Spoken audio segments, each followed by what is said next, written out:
नमस्कार। जय श्री हरि, जय श्री स्वस्थानी माता, हर हर महादेव। विक्रम सम्वत 2080 सालको श्री स्वस्थानी पर्वको यो पावन समयमा श्री स्वस्थानी व्रतकथा, बृहत पुरानो श्री स्वस्थानी व्रतकथा, माघ महात्म्यले सहित भएको श्री स्वस्थानी व्रतकथा हजुरहरू समक्षमा राख्दै आउने क्रममा आजको नयाँ भाग 7, आजको नयाँ अध्याय 7 भित्रका पावन कथा प्रसंग लिएर म टिका पौडेल उपस्थित भएको छु। हजुरहरू सबैलाई ओम टिभी नेपालमा हार्दिक स्वागत छ। सबैजनालाई राम्रो होस्, सबैको घरमा सुख शान्ति समृद्धि प्राप्ति होस्, कथा श्रवणले सबैका अमङ्गलहरू नाश भएर जाउन्, भगवतीको कृपा आशीर्वाद मिलोस्। हामी निरन्तर यही कामना गरिरहेका छौं र निरन्तर हामीले यो कामना गरि नै रहन्छौं। हजुरहरू धेरैले भिडियोलाई धेरैभन्दा धेरै शेयर गरिदिनु भएको छ र आफ्नो सनातन धर्मको प्रचार प्रसार गरिराख्नु भएको छ। आफ्नो धर्म संस्कार संस्कृतिको जगेर्नाका लागि हजुरहरूले आफूले गर्ने कर्म गरिराख्नु भएको छ र जतिले लाइक कमेन्ट शेयर गरेर साथ दिनु भएको छ, हजुरहरू सबैलाई धन्यवाद भन्दै आउनुहोस्। अब आजको दिव्य पावन कथा प्रसंगमा तपाईँ हामी अगाडि बढौं। सर्वप्रथम ध्यान गर्नुपर्दछ अगाडि, अनि ध्यान पछाडि कथा श्रवण गर्नुपर्दछ र अन्तिमको पुष्पाञ्जली पनि श्रवण गर्नुपर्दछ। यो नियम रहेको छ। नियमपूर्वक भक्तिपूर्वक कथा पूरा श्रवण गर्नुभयो भने अवश्य पनि राम्रो हुने नै छ। हजुरहरूले कुनै चिन्ता लिन पर्दैन। देश परदेश जहाँ रहे तापनि, आफूले जस्तो अवस्थामा भए तापनि एउटा आस्था हो, श्रद्धा हो, भक्तिपूर्वक कथा श्रवण गर्नुहोला। आउनुहोस् सर्वप्रथम ध्यान गरौं। ओम यं ब्रह्मा वरुणेन्द्र रुद्र मरुतः स्तुन्वन्ति दिव्यैः स्तवैर्वेदैः साङ्गपदक्रमोपनिषदैर् गायन्ति यं सामगाः। ध्यानावस्थित तद्गतेन मनसा पश्यन्ति यं योगिनो यस्यान्तं न विदुः सुरासुरगणा देवाय तस्मै नमः।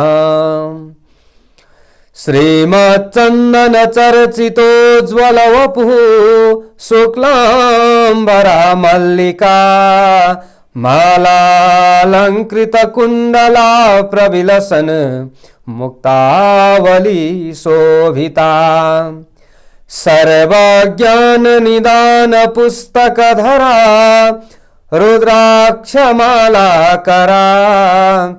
वाग्देवी वदनाम्बुजे वसतु मे त्रैलोक्य माता चिरम्।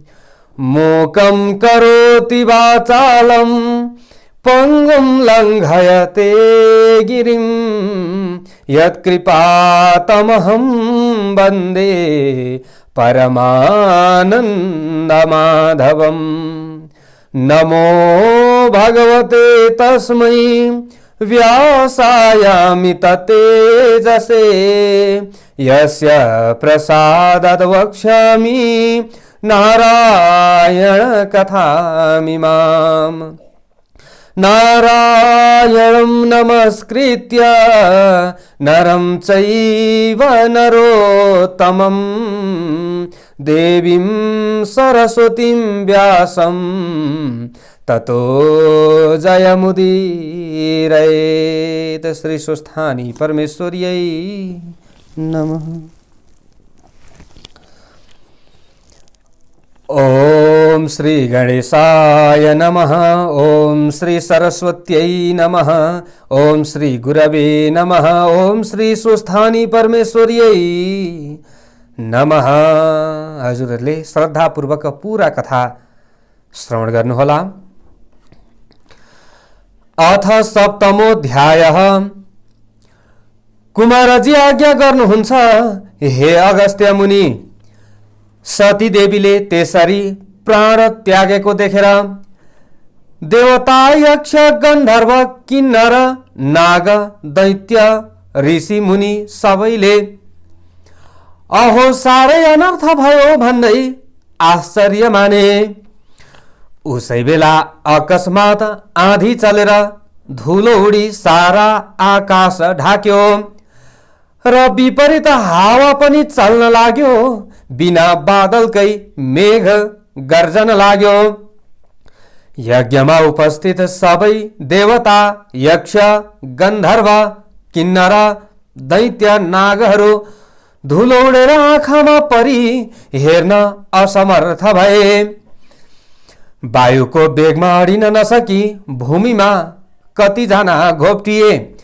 वायुको त्यो उग्र वेगले कतिलाई उडाएर लग्यो, कति भूमिमा पछारिए, कति रुन कराउन लागे। त्यस हुरीमा परेर कतिको हात भाँचियो, कतिको खुट्टा मर्कियो, कतिले भूमिमा टाउको टेक्न पुगे। कतिका मुख भूमिमा घोप्टिएर माटो खान लागे। उठ्न असमर्थ भएका जति यानी कि उठ्न नसकेका जति त्यही बसेर रुन कराउन लागे। कतिजना त रक्षा गर मरे नि बाबा बचाओ बचाओ भन्न लागे। यस्ता प्रकारले यज्ञमा उत्पात भएको केही बेरपछि हुरीको वेग कम भयो र दक्ष प्रजापतिले पनि चिन्ता गरी सबै छोरी ज्वाइँलाई भन्न लागे, नडराओ नडराओ, डराउनु पर्दैन भनी सान्त्वना दिइसकेपछि चित्त व्याकुल गरी अब कसो गरौँ भन्दै गुरु बृहस्पति कहाँ गएर बिन्ती गर्दै भन्न लागे, हे गुरु अनर्थ भयो, अब कसो गर्ने? असम्भव कुरा प्रत्यक्ष भयो। मैले त यो कुरा सोचेको थिइनँ, तर जे नसोचेको थियो त्यही भयो भन्दै भयभीत स्वरमा कराउन लागे। त्यसै बेला नारदजीले सती देवीले अग्निकुण्डमा हाम फाली प्राण त्याग गरेको देख्नुभयो। नारदजीले यो दृश्य देखिसकेपछि सती देवीले प्राण त्याग गरेको देखि हावा भन्दा पनि वेगले नारदजी शीघ्र कैलाशमा पुगी श्री महादेवका चरणमा दण्डवत गरी उभिरहे। अनि हे नारद, तिमी के भन्न आएका भन, किन मौन भई उभिएका छौ? यस्तो शङ्करजीको आज्ञा सुनि हात जोडेर नम्र स्वरमा बिन्ती गरे, हे ईश्वर, हजुरकी प्राणप्रिया सती देवीले दक्ष प्रजापतिको यज्ञाग्निमा हाम फालेर प्राण त्याग्नु भयो। किनभने हे जगदीश्वर, हे करुणानिधे, पापिष्ट दक्षले हजुरलाई अनेक क्षुद्र वचनले हेला गरी निन्दा गरेको त्यो महादेव कहाँको देवता हो? त्यो त बौलाहा पो हो। त्यसलाई नडाकेर मेरो के हुन सक्दछ? मेरा 33 कोटी छोरी ज्वाइँ र ब्रह्मा विष्णु आदि छँदैछन्, कस्तै भए पनि म त्यसलाई डाक्ने होइन इत्यादि अनेक दुर्वचन बोलेको सुन्दा सहन नसकी क्रोधयुक्त भएर भूमिमा लात्तले हानी यज्ञको परिक्रमा गरी कसैको पनि मुखतर्फ नहेरी केवल हजुरको नाम शिव शिव भन्दै यज्ञाग्निमा हाम फाली प्राण त्यागिन्। हे प्रभु, हजुरको डरले अग्निले देह दग्ध गर्न सकेका छैनन्। केवल प्राण छाडेर यज्ञ कुण्डमा शयन गरे झैं सुतिरहनु भएको छ। हे ईश्वर, यही कुरा बिन्ती चढाउन भनी आएको हुँ। हे चन्द्रमौले, अनर्थ भयो, अब के गर्ने? यदि भनी नारदजी उभिरहनु भयो। नारद मुनिका कुरा सुनेर श्री महादेवले आज्ञा भयो, हे मुनि, तिमीले भनेको कुरा निश्चय सत्य हो कि होइन?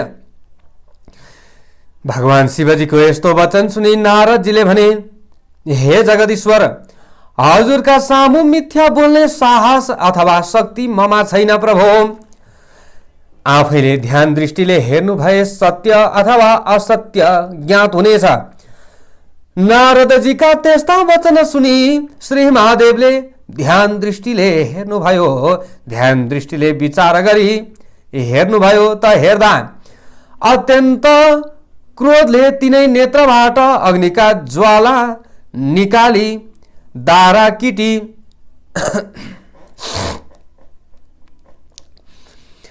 नारदजीका त्यस्ता वचन सुनि भगवान श्री महादेवले आफैले ध्यान दृष्टिले हेर्नुभयो। यसरी ध्यान दृष्टिले विचार गर्दाखेरि नारदजीले भनेको कुरा साँच्चै रहेछ भन्ने कुरा थाहा पाउनुभयो र यसरी उहाँले विचार गरेर नारदजीका त्यस्ता वचन सुनि भगवान श्री महादेवले आफैले ध्यान दृष्टिले विचार गरी हेर्नुभयो। भगवान श्री महादेवले यसरी ध्यान दृष्टिले हेर्दा नारदजीले भनेको कुरा सबै सत्य रहेछ भन्ने कुरो जान्नुभयो। त त्यो समयमा श्री महादेव अत्यन्त क्रोधित हुनुभयो। अत्यन्त क्रोधले तिनै नेत्रबाट अग्निका ज्वाला निकाली दारा किटी पाखुरा निमोड्दै नारदजीको सामुन्ने नै भन्नुभयो, हे मुने, 33 कोटी देवताले रक्षा गरिएको पापिष्ट दक्षको विनाश नगरी छाड्ने छैन। अब तिमी आफ्नो आश्रममा जाऊ भनी बिदा दिनुभयो। नारदजी श्री महादेवलाई दण्डवत प्रणाम गरेर आफ्नो धाममा जानुभयो। नारदजी गएपछि श्री महादेवले सती देवीलाई सम्झेर रिसले तिनै नेत्रबाट अग्निका जस्तै ज्वाला निकाली शिखाबाट एउटा जटा झिकेर भूमिमा पछार्नुभयो। त्यसबाट मेघ गर्जे जस्तै चर्को शब्द गरी भयंकर 64 योगिनी र भूत प्रेत पिशाच प्रमथगणले सहित भएर महाकाली उत्पन्न भइन्।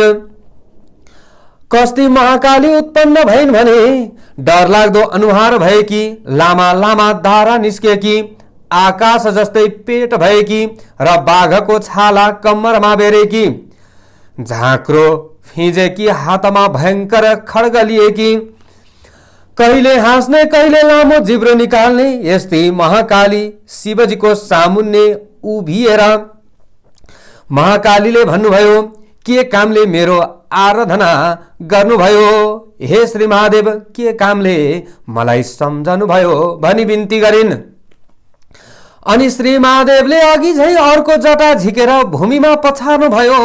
त्यसबाट पृथ्वी कम्पायमान पार्दै क्रोधित सिंह जसरी गर्जन्छ त्यस्तै ध्वनि निकाल्दै हजार सूर्य जस्तै तेज भएका, सम्पूर्ण शरीरमा खरानी घसेका, मुन्डमाला लगाएका, दायाँ हातमा त्रिशूल लिएका र बायाँ हातले डमरू बजाउने यस्ता भीषण मूर्ति भएका वीरभद्रले श्री महादेवका अगाडि उभिएर बिन्ती गर्दै भन्न लाग्नुभयो, हे शम्भो, हामीहरूलाई किन आराधना गर्नुभयो?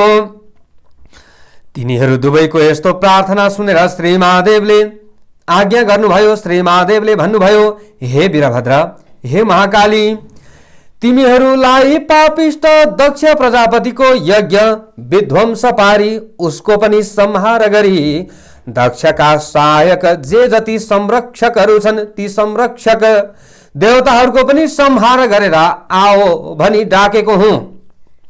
यानी कि दक्ष प्रजापतिको सहायक भएर त्यो समयमा जोसुकै आए पनि उनीहरूको पनि संहार गरेर आउनु भन्नका लागि मैले डाकेको हुँ। अब तिमीहरू नन्दी भृङ्गी 64 योगिनी भूत प्रेत पिशाच समेत भई दक्षको यज्ञ विध्वंस गर्न तत्काल जाओ।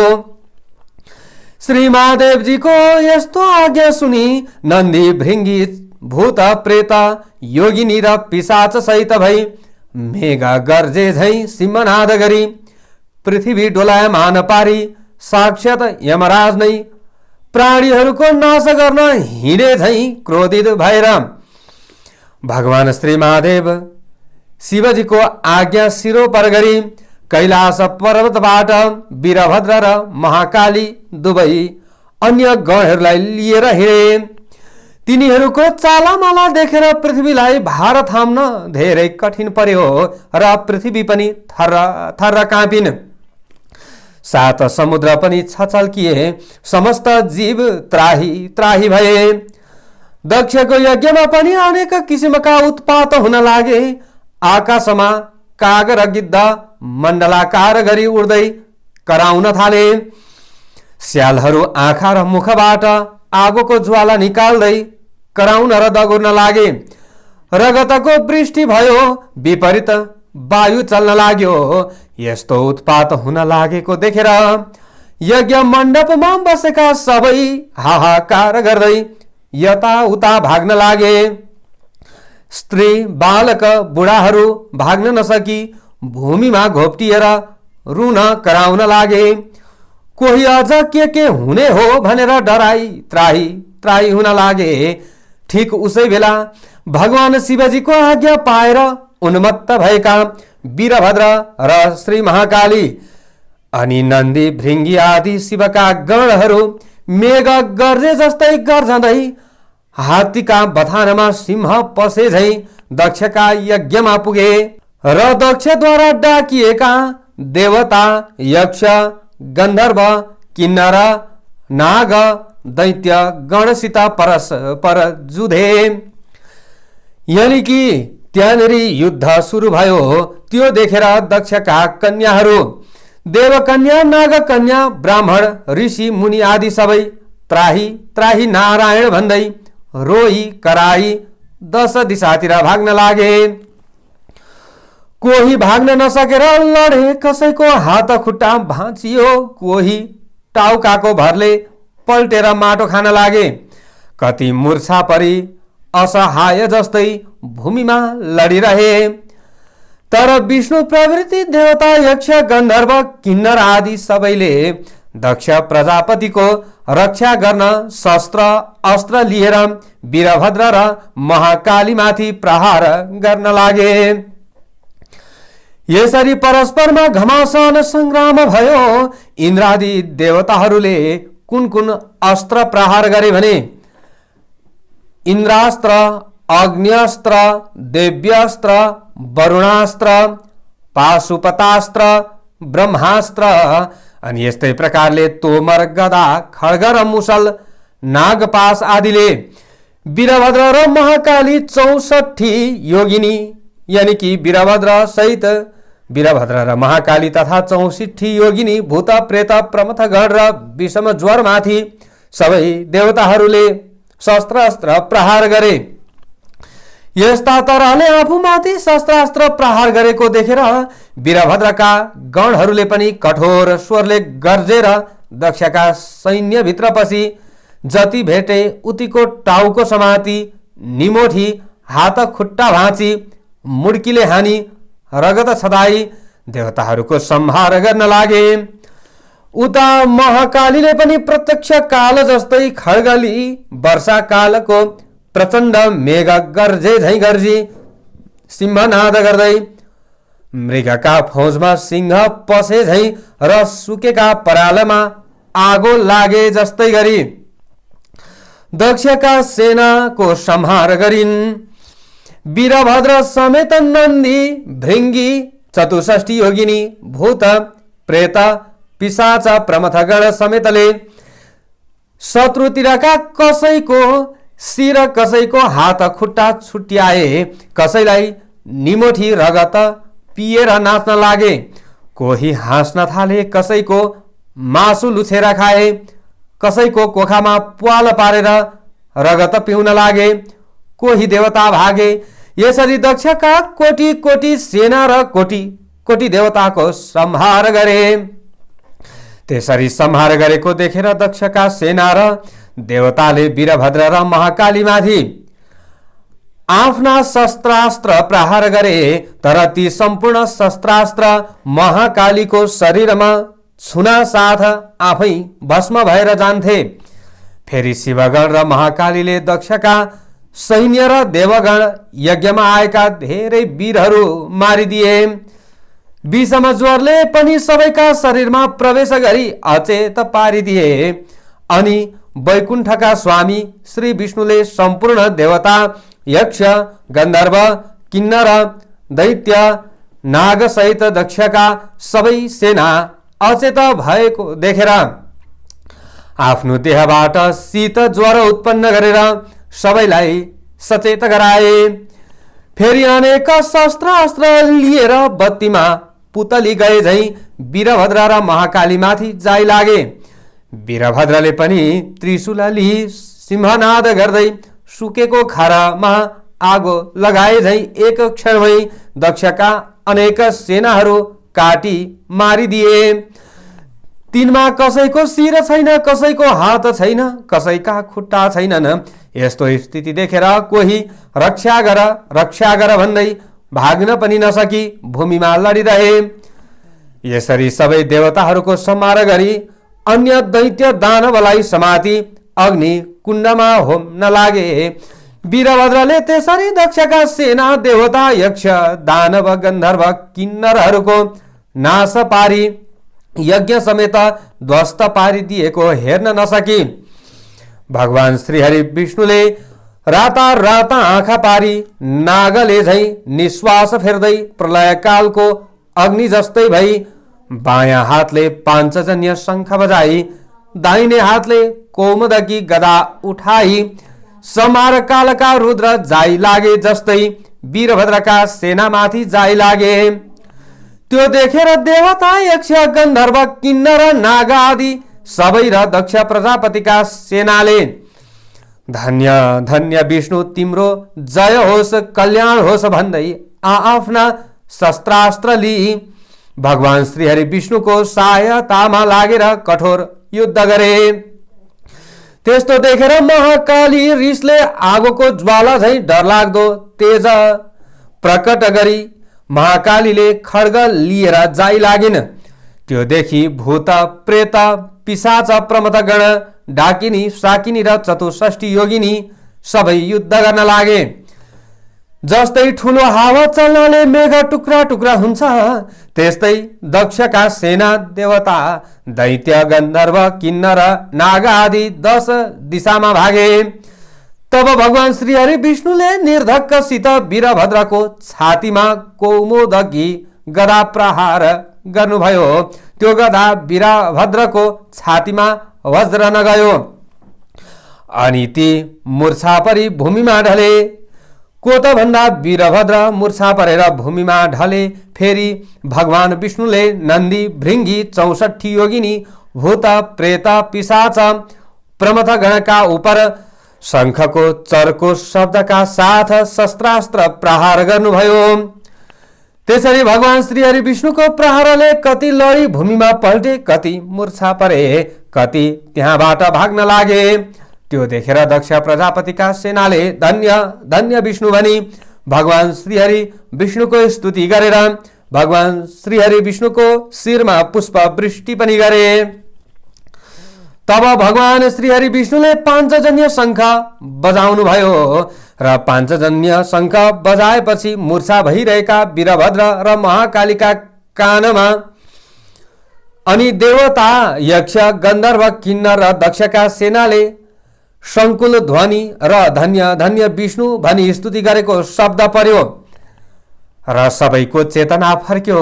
आफ्ना सैन्य कोही भूमिमा ढलेका, कोही भाग्न लागेका र कोही के कसो गरौं भनी अन्योलमा परेका देखि अत्यन्त क्रोधित भई काल सदृश त्रिशूल लिई भगवान श्रीहरि विष्णुलाई लक्ष्य गरी बेगले प्रहार गरे। त्यो त्रिशूल भगवान श्रीहरि विष्णुका छातीमा लाग्यो। त्यसको कष्ट सहन नसकी नवद्वारबाट रगतको धारा बगाई भगवान श्रीहरि विष्णु मूर्छा परेर ढल्नुभयो। भगवान श्रीहरि विष्णु मूर्छित भएपछि वीरभद्रले प्रलय कालको मेघ गर्जे झैं गर्जन गरी दक्षका सेनामाथि जाइ लागे। आफ्ना गण समेत मिलेर कोटी कोटी देवताहरूको संहार गरे। वीरभद्र गर्जेको शब्द उनका गणहरू नन्दी, भृंगी, प्रमथगण समेतका कानमा पर्यो र बिउजी उभिएर हेर्दा रणभूमिमा भगवान श्रीहरि विष्णु मूर्छा पर्नु भएको र वीरभद्रले दक्ष सैन्य र देवताहरूको संहार गरेको देखेर धन्य धन्य वीरभद्र भनी आफ्ना शस्त्र अस्त्र लिएर दक्षका सैन्यमाथि जाइ लागे। त्यसरी अत्यन्त भयङ्कर युद्ध भयो। कस्तो युद्ध भने, हे मुनि, महाकाली र वीरभद्र उनका सेना समेत जाइ लागे। अनि कसैको टुप्पी समातेर पछाडि खड्गले हानी मारे, कसैलाई मुर्कीले नै मारे। 64 योगिनीले पनि कतिलाई निमोठेर मारे। कसैको काखीमा प्वाल पारेर रगत पिही मारे। कसैलाई पक्री अग्नि कुण्डमा होमिदिए। यस्ता प्रकारले देवता, यक्ष, गन्धर्व, दैत्य, किन्नरको नाश गरेर वीरभद्रका सैन्यले जय जय भनी कराएको शब्द मूर्छा परेका भगवान श्रीहरि विष्णुको कानमा पर्यो र मूर्छाबाट उठेर हेर्दा वीरभद्र र महाकालीले यज्ञ विध्वंस पारी देवताहरू र दक्षका सैन्य समेत नाश गरेको देखि अत्यन्त क्रोधित भई राता राता आँखा पारेर भन्नुभयो, हे पापिष्ट, आज तेरो नाश गरेर दक्षको यज्ञ पूर्ण पारी सबै देवता, यक्ष, गन्धर्व, नाग आदि सबैलाई सन्तोष दिनेछु। आज एकादश रुद्र तेरो सहायक भएर आए पनि रक्षा गर्न सक्ने छैनन्। सम्पूर्ण दुष्टको संहार गर्ने यो चक्र देखिस् भनी भगवान श्री हरि विष्णुले सुदर्शन चक्र देखाउनु भयो। भगवान श्री हरि विष्णुले भनेको त्यस्तो क्षुद्र वचन सुनेर वीरभद्र पनि रिसाले चुर भई भन्नुहुन्छ, हे पापिष्ट विष्णु, सम्पूर्ण दुष्टको नाश गर्ने चक्र भनेर देखाउन त देखाइस, तेरो पराक्रम माफीको त्यो चक्र मेरा उपर प्रहार गरेर हेर, मुखले भनेर मात्र केही हुन सक्दैन। यस्तो वीरभद्रको वचन सुनि भगवान श्री हरि विष्णु अत्यन्त रिसाही वीरभद्रलाई ताकेर सुदर्शन चक्र प्रहार गर्न तयार हुनु हो र आफूले मजाले कसिएर आफ्नो शक्ति अनुसार सुदर्शन चक्रलाई प्रहार गरिदिनु भयो। त्यो चक्र अनेक सूर्यको जस्तो तेज र प्रलय कालको मेघ गर्जे झैं गर्जना गर्दै काल रुद्र नाश गर्न गए झैं गयो। त्यस्ता प्रकारले आएको त्यो चक्रलाई देखि नन्दी, भृंगी, भूता, प्रेता, 64 योगिनी, प्रमथगण आदि शिवगण त्राही त्राही वीरभद्र, महाकाली भनी उनका नगिचै गए। सबै जना डराए। जस्तो समुद्र मन्थनमा कालकुट विष निस्केर सबैलाई भस्म पार्न खोज्दा त्यो विष भगवान शिवजीले पान गर्नुभएको थियो, त्यस्तै प्रकारले त्यो चक्र आएको देखेर वीरभद्रले पनि मुख बाइदिएकोले वीरभद्रको मुखमा त्यो सुदर्शन चक्र पस्यो र वीरभद्रले त्यो सुदर्शन चक्र निल्न तयार भएको देख्ने बित्तिकै भगवान श्री हरि विष्णुले चाँडै गरी वीरभद्रको मुखबाट त्यो सुदर्शन चक्र झिकेर त्यहाँबाट अन्तर्धान भई वैकुण्ठ जानुभयो। इति श्री स्कन्द पुराणे केदार खण्डे माघ महात्म्ये कुमार अगस्त्य संवादे श्री स्वस्थानी परमेश्वर्यां व्रतकथायां दक्षसेना वध नाम सप्तमोऽध्यायः। अब अन्तिमको पुष्पाञ्जलि श्रवण गर्नुहोला। ओम उपनयतु मंगलम सकल जगन मंगलालय श्रीमान दिनकर किरण निबोधित नवनलिन दल निवेक्षण कृष्ण काले वर्षतु पर्जन्यः पृथिवी सस्यशालिनी देशोऽयं क्षोभरहितो ब्रह्मणा सन्तु निर्भयाः अपुत्रः पुत्रिणः सन्तु पुत्रिणः सन्तु पौत्रिणः निर्धनः सधनः सन्तु जीवन्तु शरदां शतम्। तत्रैव गंगा यमुना च तत्र गोदावरी सिन्धु सरस्वती च तीर्थानि सर्वाणि वसन्ति तत्र यत्राच्युतोद्धार कथा प्रसंगः या कुन्देन्दु तुषारहार धवला या शुभ्रवस्त्रावृता या वीणावरदण्डमण्डितकरा या श्वेतपद्मासना या ब्रह्माच्युत शंकर प्रभृतिभिर्देवैः सदा वन्दिता सा मां पातु सरस्वती भगवती निःशेषजाड्यापहा। कायेन वाचा मनसेन्द्रियैर्वा बुद्ध्यात्मना वा प्रकृति स्वभावात् करोमि यद्यत् सकलं परस्मै नारायणायेति समर्पय तत्। ओम श्री स्वस्थानी परमेश्वर्यै नमः।